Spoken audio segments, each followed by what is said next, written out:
যেই ঘরে ছোট্ট কন্যা সন্তান আছে সেই ঘরের মানুষগুলো এই কাজগুলো কখনোই করবেন না। নাম্বার 1, কন্যা সন্তান অনেক দ্রুতই বড় হয়ে যায়। অনেকে এই কন্যা সন্তানকে পরপুরুষের কোলে উঠতে দেয়। 8 বছর, 9 বছর কিংবা 10 বছর হয়ে গেছে, এই ধরনের কন্যা সন্তানদেরকে কখনোই পরপুরুষদের কোলে বসতে দেবেন না।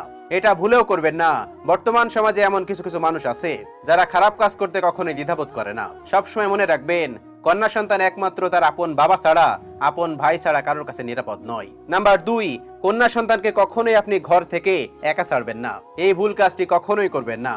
কন্যা সন্তান অনেক দামি, সেই জন্য কন্যা সন্তানের বডিগার্ড সেজে সব জায়গায় আপনাকেই নিয়ে যেতে হবে। প্রত্যেকটা নারীর জন্য সৃষ্টিকর্তা একজন করে বডিগার্ড দিয়ে দিয়েছেন, আর সেটা হলো তার আপন বাবা, তার আপন ভাই এবং বিয়ের পরে তার স্বামী। সুতরাং বর্তমান সমাজে এই বডিগার্ড ছাড়া বাইরে যাওয়া কখনোই নারীদের উচিত না। নাম্বার 3, এটি খুবই গুরুত্বপূর্ণ বিষয়, আর সেটি হচ্ছে যে বাড়িতে কন্যা সন্তান আছে তাদের পিতা মাতা কন্যা সন্তানের সাথে ফ্রি মাইন্ডে মেশার চেষ্টা করবেন, তাদের ভাষাগুলো বোঝার চেষ্টা করবেন।